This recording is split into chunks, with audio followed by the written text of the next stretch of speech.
Welcome to the premiere episode of the Return to the Empire podcast. I am Jay Mars, joined by, every week, 49ers beat writer for Sactown Sports, our very own black belt, we like to call him, Emil Fergoso. Emil, what's going on, man? What's going on, Jay? How you doing?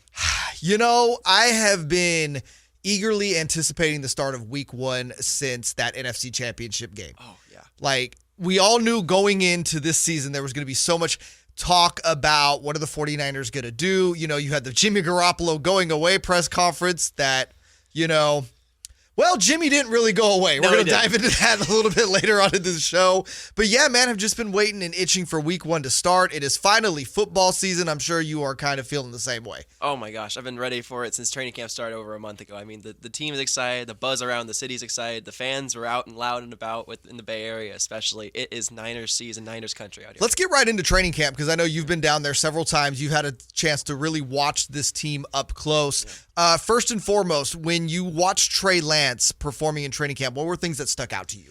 You know, his command of the offense has gotten a lot better. And, that might get unnoticed by a lot of people, but the command of the offense and being able to call plays, make adjustments to the line, that's really something that Shanahan's looking for this year, Kyle Shanahan.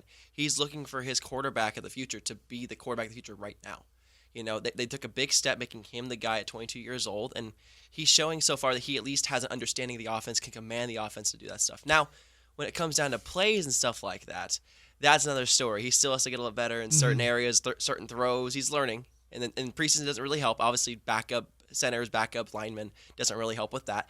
But he's been up and down, yes, but that's kind of what you get with a young quarterback. Sure. So it's a lot of fun to see. And I think the up and down thing is something that 49ers fans are going to have to get used to. I think there's a lot of people that have it.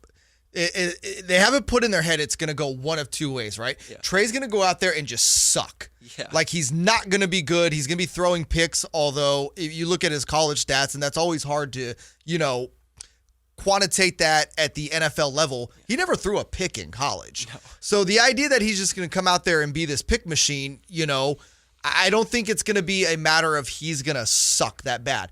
But I also think there's the other end of the spectrum where people remember that first year of Patrick Mahomes, where he was a starter in KC and was just lights out. And I think there's a lot of people that, sure, do we want that to be his ceiling? Of course. Listen, if you drafted Trey Lance and his ceiling is Patrick Mahomes and he reaches it, like, you hit a home run. Yeah.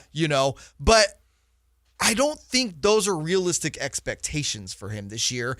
And it's going to have to be a lot of, I think you're going to see him have some really good games. You're going to see him have some, mediocre games. You're going to see him make rookie mistakes. And I think the fan base really needs to get this in their head. This is going to be a progression for Trey Lance throughout the year. Yeah, it's going to be progression. Speak back to your point. He did actually throw one pick in college, either one or two in the Northwestern game during the COVID season. You're right. I didn't count that. No one really does. That's why no one holds it against Trey. No one really counted that one, so no one really brings it up. But he did throw at least a pick. But during the one season, he had over 40 touchdowns and no picks, running in the ball as well as passing. He was electrifying. The Niners want to see that. The fans want to see that right away. It's going to take some time. It happens. This is the NFL, and that's the reason. They're elite players at every single position, especially on the defense, especially in the NFC West. It's going to be hard for him, and he's going to have to learn on the fly, and so that's what's happening. Yeah, you're in a tough division, and I want to go back to what you say about Trey having a grasp on the offense. You kind of, Steve Young put an exclamation point kind of on that same thought process, and he said he's noticed with Trey too, is it's not the play calling, it's not seeing the field. Those aren't the issues. It's when you're a young quarterback and you got the legs that Trey Lance has, and that's going to be a big advantage to him throughout the year, where I felt like that was really an area Jimmy Garoppolo struggled with, was when he got pressure, Jimmy kind of folded. Yeah. He really struggled to get the ball thrown away. He wasn't going to, pressure wasn't going to come and he was going to break on a run. He got sacked a lot when pressure got. Yep. And we saw it, we saw a few instances last year with Trey where when pressure came, he was able to get out of the pocket and, get positive yards. But what Steve Young was saying is that's almost like a crutch for a young quarterback that can run. And that might be a little too much in his head right now, that when he sees that pocket collapse, that's what he's going to be doing. Yeah, it's, a bit of give and take with Trey. He's made those plays in practice as well during the preseason where, he gets pressured on the side, up the middle. You're going against Nick Bosa, Sammy Mbumbuke every single day. You're going against these elite defensive players on the Niners. It's going to be hard to get to not have to, scramble and run. But it's just about deciphering when's the right time to do that, when's the right time to roll it to your right, throw a good pass, or when's the right time to just take it and bolt. Right. As well, he slid for the first time during preseason this year. He never slid before in his entire career, and he slid. That's a huge step for Trey Lance to just know how to slide correctly. Right. It's huge. Yeah, no, it's going to be the Trey Lance. That's what I think that will be the dominant conversation all year long is Trey Lance, Trey Lance, Trey Lance. People are going to be watching him like a hawk, and you're going to see, a lot of hot takes coming out after every game depending on how he plays. But I want to move over into breakout players this season for the 49ers because while all eyes are on Trey Lance, there's two guys, one on each side of the ball that I want to get your thoughts on. And I want to start on the defensive side first. Javon Kinlaw. Yeah. Javon Kinlaw is the guy, obviously, that was used in the draft pick that came over in the DeForest Buckner trade. And I feel like since then, 2 seasons, the 49ers have not been able to replicate what DeForest Buckner gave them. Yeah. But there are expectations that this is finally the year for Javon Kinlaw. I mean, this absolutely is the year for Javon Kinlaw. I mean, you got to remember last year he suffered a massive injury. I forget exactly what it was, but it was a massive, massive injury to his lower body. He's back. He's fully healthy now. He looks like an absolute monster out there. Not only just on the play on the field, but just his physique. He's changed his entire physique. He just looks like a freaking wrecking ball out there. Yeah, he slimmed down, man, and he cut up. And you got to wonder if injuries don't affect him because really, if you look at Javon Kinlaw's career, it's 2 seasons, but it's 2 injury-plagued seasons. Yeah. It was a rookie year, you're learning, and then last year, as you alluded to, there was that massive injury. If they can get Javon Kinlaw, and I'm not saying replicate DeForest Buckner's production because right. DeForest Buckner is an all-pro. Yeah.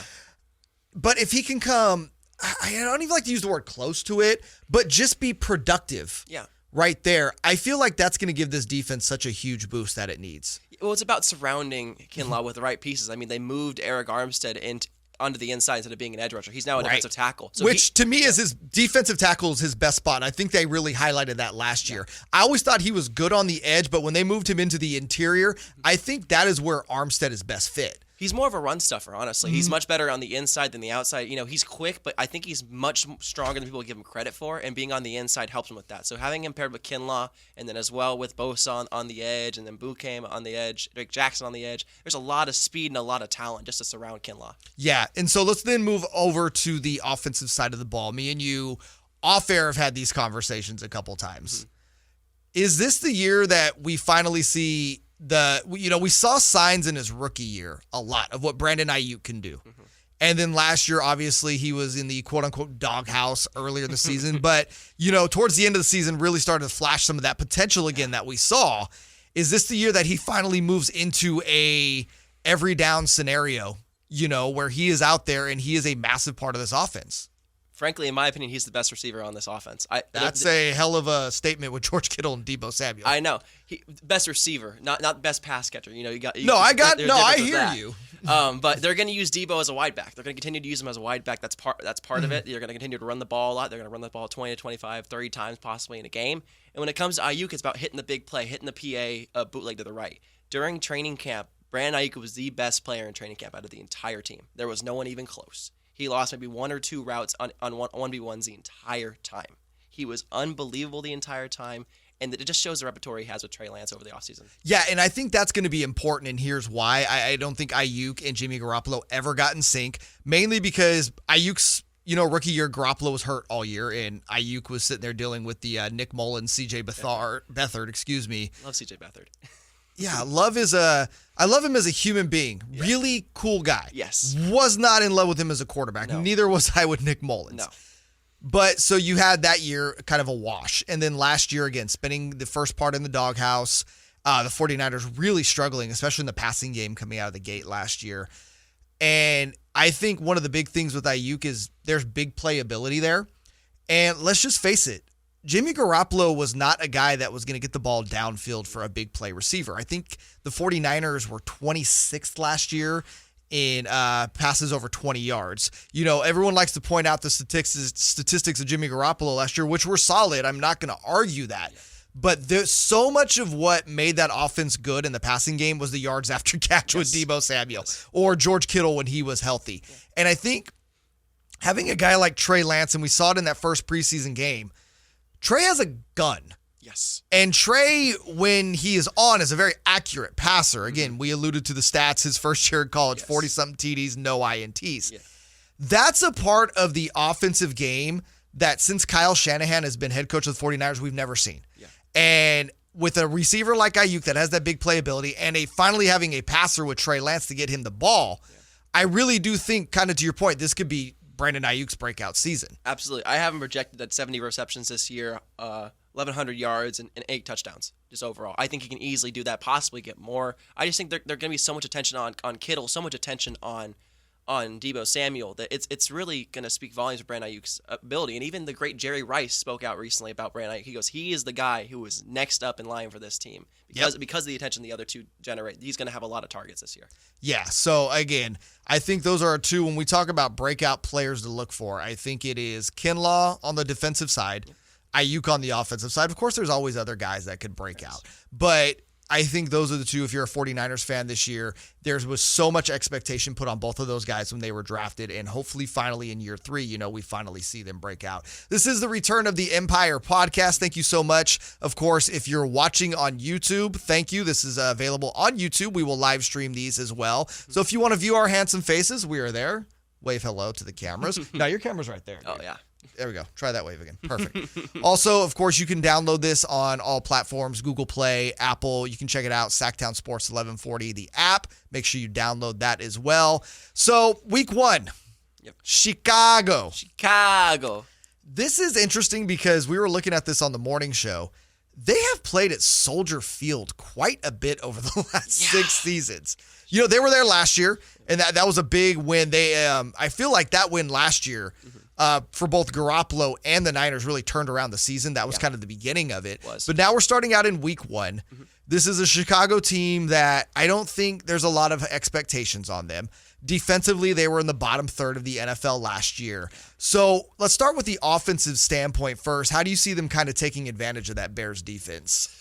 They're going to run the ball down the throat. That's just how it's going to be a slow grind game, especially with the weather conditions. It's going to probably rain on Sunday. So wind gusts up to 17 miles an hour.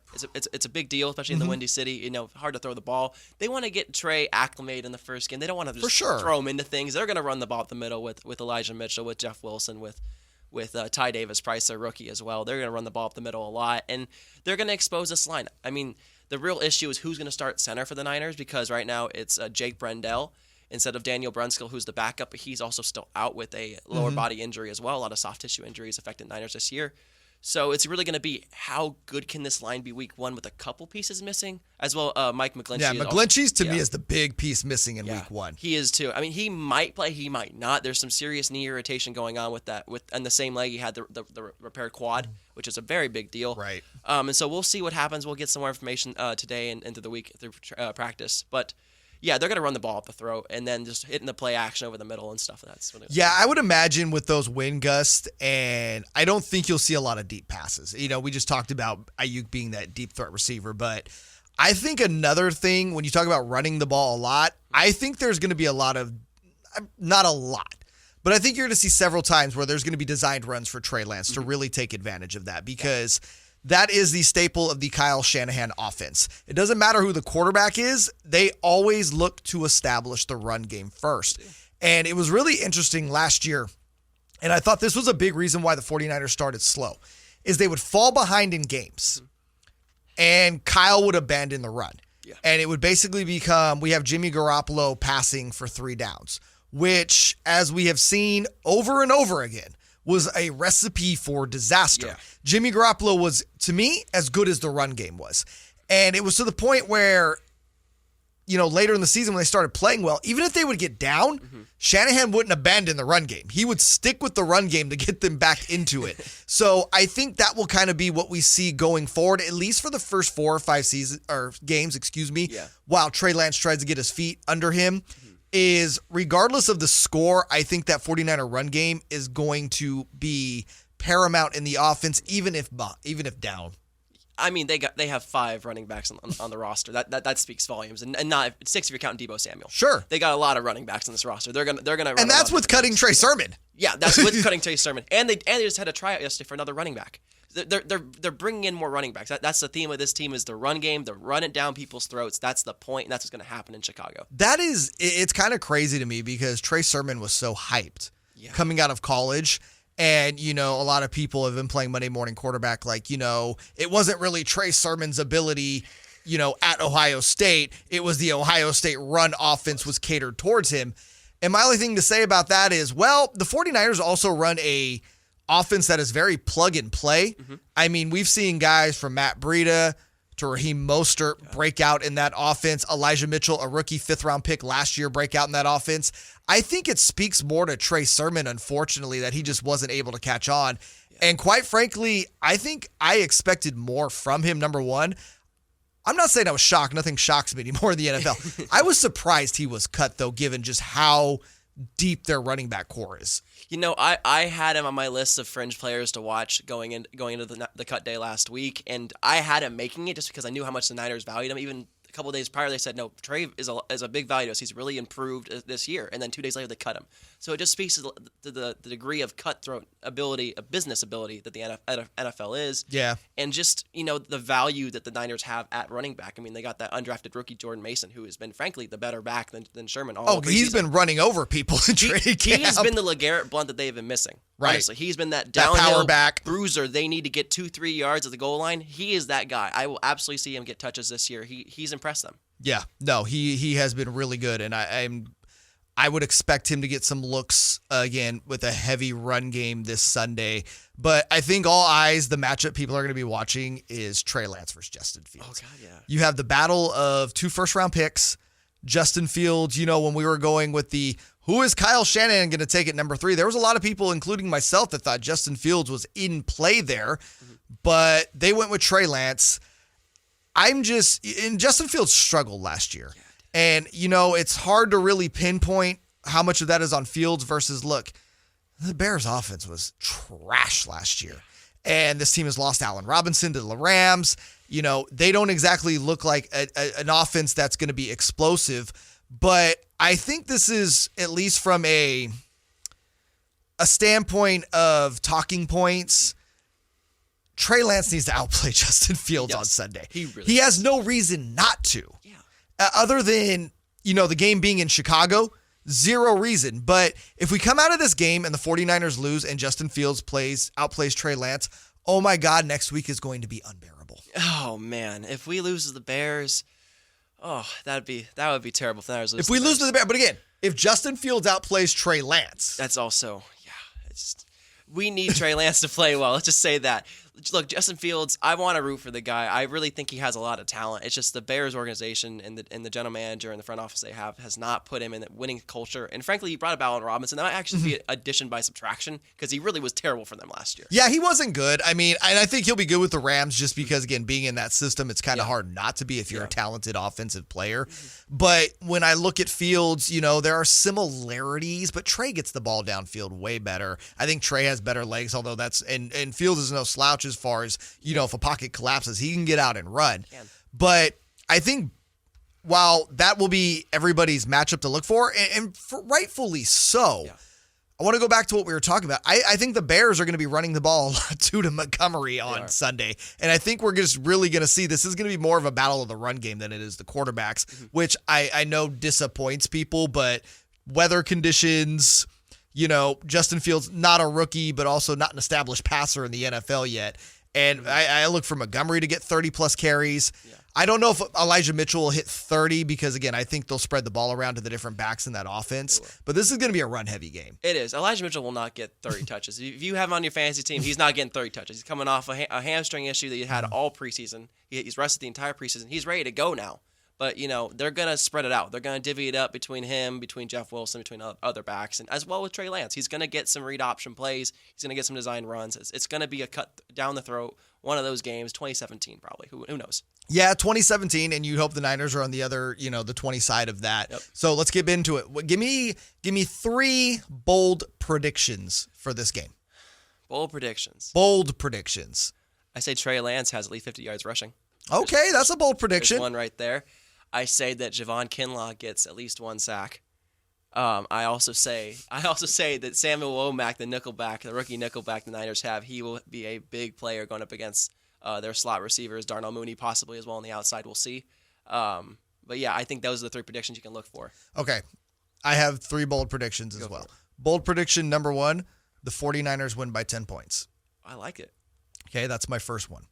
Second, at least 2 touchdowns will be scored by Trey Lance, whether through the air or with his legs. I like that too. And 3, I'm going to stick with Trey Lance, no interceptions. Really? Yes, I think we're going to see, I think Shanahan's going to put him in a, scenario to be efficient. Yes. I don't see Trey throwing over 25 times. Mm-hmm. I would actually predict his passing will be between 15 and 20. Mm-hmm. But to your point with the 50 yards thing, I do think we'll see him utilize his legs, as I said earlier. I think given that it's going to be a run-heavy game, there will be designed runs for Trey Lance. Yeah. And I think the 49ers are going to look to take advantage of that. And I think that's good going into week 1 because I think that's kind of Trey's comfort zone right now. So I think him being able to utilize his legs, stepping back in the pocket or, if you're running a bootleg and throwing 15 to 20 times, I think Kyle Shanahan's going to put him in a position to have a solid week 1. So, and, I get bonus prediction. I do believe Trey Lance will outplay Justin Fields on Sunday. I do too. And I think it just speaks to the preparation the coaching staff has for this team. I mean, they're practicing out in 95-degree weather in Santa Clara right now. It's one of the hottest times of the year in California, and they're out there practicing at 1 o'clock in the afternoon. Ugh. And now they're going to Chicago to play in the rain. Yeah. They're just going to try and outgrind them, outwork them. That's how it's going to go. You do got to wonder, though, how that, affects a team that's been playing in disgustingly hot weather and then going into a setting of cold and rain that you haven't played in at least for, when was I'm trying to think that was what game it was last year that had similar weather conditions. Packers. Yeah, the Packers game. Well, those were even more extreme than this. But again, I just think jumping from week to week like that's the only thing I could see tripping up the 49ers is the weather conditions and not being used to it. True, but their play style favors these conditions. For sure. So that's why I think it's not going to matter as much because Shanahan has won games in inclement weather, and he knows how to run the ball efficiently and knows how to put his quarterback in the right position.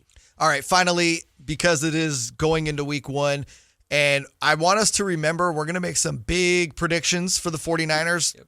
I want to see how accurate we were when we do a final podcast in the season. We'll go back, we'll clip up the audio, and we'll play it. Yep. We'll see, God, did we sound like idiots? Or, bro, are we the Nostradamuses of 49ers podcasters? There's going to be some cringeworthy moments, probably. All right, give me your first big prediction for the Niners this season. And I can't believe I'm going to say this. The 49ers either barely sneak in the playoffs or do not make it. Wow, based upon? I don't think Trey Lance is fully there yet. That's just my personal opinion. Now, they have, this is the best way to say it. The Niners are built to win now. Unfortunately, the most important player at the position, Trey Lance, is not there yet. Right. It is a few years away from it. We need to be careful with the expectations for this team this year. Yes, the NFC is a lot lighter this year, but they still have teams in the division like the Cardinals. They still have teams like the Rams, the defending champions, obviously, that if it's going to come down to divisional games and that's going to be the record, it's going to be tough. It's going to be really, really tough. And I want to root for Trey Lance, and I do root for Trey Lance, but I think there's going to be a lot of growing pains this year. Yeah, I agree with that. I see a lot of pundits kind of agreeing with you. I've seen a lot of this team's going to be anywhere from 9-8 all the way to there's some people that feel they can be 11-6, and I've seen a few 12-5s, but a lot of it is it's still the Rams division. They're the defending Super Bowl champions. The team didn't. They didn't lose anything. They lost Von Miller, obviously, in the offseason to Buffalo. Yeah. But you gained an Allen Robinson on offense, which, again, I think he will be much better within that offense. Yep. You lost Odell. Yep. But, again. Odell was hurt. You replaced Allen Robinson. Yeah, exactly. So I still think this Rams team, this is their division. It is. But I don't think the 49ers are going to be, too far outside of them, just because of all the other weapons they have around them. This is still a team built. But I agree with you. I think they will be a wild card team. Mm-hmm. But I don't think they barely sneak in. I think they will be either the first or second wild card team. That's fair. So that is, I guess, a quote-unquote bold prediction. What's your next one? My next one is that Defensive Player of the Year goes to Nick Bosa. Okay. I've seen this take, actually. Yes. Nick Bosa is prime for Defensive Player of the Year. I mean, there was a video, I think, this week of him doing drills with the defensive line coach, Daryl Tapp, just running him over. Just absolutely running him over. I mean, the guy is a freaking mauler. You know what really helps for me with Nick Bosa, and I agree with you. I think if he doesn't win Defensive Player of the Year, he'll be top 3 in voting. Yeah. When you have to go up against Trent Williams in practice every single day, you don't face anybody else in the league as good as him. Every single time you go on the field, the guy you are lining up against is worse than your practice guy. Like the team says, iron sharpens iron. Yes. And that's really what this Niner team about. The defensive line as well as the offensive line is iron sharpens iron. There's so many playmakers on there, and that's what's going to lead this team, especially on the defense. It's going to be the defensive side of the ball that gets this team the wins this year. Bold prediction. We will see a Pro Bowl for Brandon Ayuk. Yay! I can absolutely see this too. BA is going to be incredible, not just in the passing game, but in the run game as well. There is a part of me that's super selfish with Brandon Ayuk, and here's why. And I know we're not supposed to talk about our fantasy teams, but I'm going to break the rule. I drafted him super high this year. That's smart. I made sure to steal him. I'm like, nope, I have so much confidence in this kid this year. I think we're going to finally see that Pro Bowl breakout year for Brandon Ayuk. Second bold prediction. 49ers will be back in the NFC title game this season. Wow, what a prediction. Explain. I just think, I agree with you, Trey Lance is going to have growing pains this year. I also don't think Trey Lance is going to be worse than Jimmy Garoppolo was in his 2 full seasons with the 49ers. Okay. Again, and I want to point this out to people. I pointed this out to Dave and Jason on our morning show earlier today. I'll ask you this. You've probably seen this tweet, so you might know the answer. 2019, 49ers start 8-0. Yeah. What's Jimmy Garoppolo's touchdown to interception ratio? I forget the exact number, but it wasn't great. It was 9-7. Yeah, it wasn't great. Let me ask you this. If the 49ers, I don't think they'll start the year 8-0. They got a rough schedule this year. They do. However, let's say they're 5-3. I think that's, that's not bad. 6-2. Yeah. Do you think Trey Lance will have thrown more than 9 touchdowns in his first 8 games, or even ran for them? Total touchdowns. Yes. Yes. Do you think he'll have thrown more or less than 7 interceptions? About there, I would say maybe less. Okay. Yeah. So let's say he's at, say, 10 total touchdowns, 5 picks. Sure. I think that's, could be expected. This team still has all the quality pieces around him to make up for that, I feel like.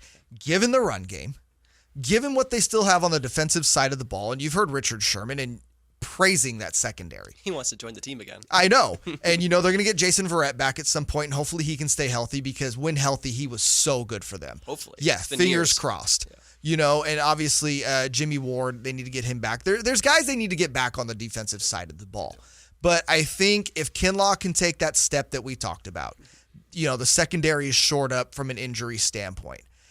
With the offensive weapons, with the run game, with Kyle Shanahan's play calling, and again, I do think he will try to put Trey Lance, he's not going to have him throwing the ball 40 times a game. No. And I think there are some people that have that in his head. I don't see him passing any more than Garoppolo did last year. I just think the passing will be different. Yes. I think this team is well equipped to get back to the NFC title game. I do agree. They have all the tools to do it. It's just can they stay healthy for a full season? And that's it. And I say this being that they're going to be relatively healthy because we saw in the 2020 season when that team is unhealthy, they suck. But so is every NFL team. When they're unhealthy, they're not good. Yep. But last year they stayed relatively healthy. Yeah. If they're relatively healthy, I don't see a reason why they shouldn't be back in the NFC title game. Yeah, I agree too, especially with how weak the NFC is. It's just, we talk about the injury bug. They've already been hit pretty hard by soft tissue injuries at the start of the preseason. And so you just, worry you're 1-2 players away. But like every team, you're 1-2 players away from not being. Yeah, I mean, look at the Rams, right? Yeah. If the Rams lose Cooper Kupp for an extended amount of time, Matthew Stafford for an extended amount of time, look on the other side on defense. If they lose Jalen Ramsey for an extended amount of time, that changes the whole complexion of the team and what they do well. They're a superstar-built team. Yep. So, so again, health relative. I do think this team will be back in the NFC title game. Don't know if they'll go to the Super Bowl, but I do believe they'll be back in the NFC title game. The haunted Super Bowl, the haunted NFC championship game for this team. All right, do you have any more big predictions for the season? For the season, I say that it is more of a split backfield than last year. Oh, Okay, so I'm guessing you still think Elijah Mitchell is one half of that split. Yes. I agree. Yes. Of the guys on the roster, is Jeff Wilson the guy that's going to, Jeff Wilson, the forever 49er, I like to call him. I feel like Jeff Wilson's been here since they last won the Super Bowl in 95. But do you think he carries the majority of that, or do you see one of the rookies coming out semi to what Elijah Mitchell did last year? I just see it being more of a timeshare. I really do. I just see them with having this many backs on the team. Why would you have this many people on the roster, holding a valuable roster spots if you're not going to utilize them? They're going to throw in a lot of weird play calls, a lot of random stuff. It's going to involve Jordan Mason. It's going to involve Ty Davis-Price. It's going to involve Jeff Wilson. They might even run 3 running backs out there at one time. Yeah, don't be shocked. Kyle Shanahan does the crazy and Trey Lance. and Trey Lance. Who knows? He might be playing Wildcat. We don't know. But they're going to use a lot of run game. It's going to be split. Yes, Elijah Mitchell's going to be the lead back. He established himself as that last year. But I think they're going to try and ease the workload on him this year because they were really utilizing him a lot. And he had a couple injuries last year they want to be careful of. All right, that's going to do it for us. This is the very first episode of the Return of the Empire podcast. My name is Jay Mars. That's Emil Fergoso. You can catch him at Sactown Sports. Plenty of articles. He's going to have you covered all things 49ers this season. Also, make sure to check out our Instagram at Sactown Sports. Emil's going to be doing Instagram lives after every game. He'll be taking your questions, giving analysis, and all that good stuff. And then this podcast, we're going to be dropping around noon every Wednesday. You can subscribe on iTunes, Google Play. Also, we will be the Sactown Sports app. You can check out the podcast there. And the video version, if you are watching us, again, thank you so much. We are on YouTube, again, every Wednesday at noon. Check out Return of the Empire. I'm Jay Mars for Emil Fergoso. We'll see you guys next week. Have a good one, y'all.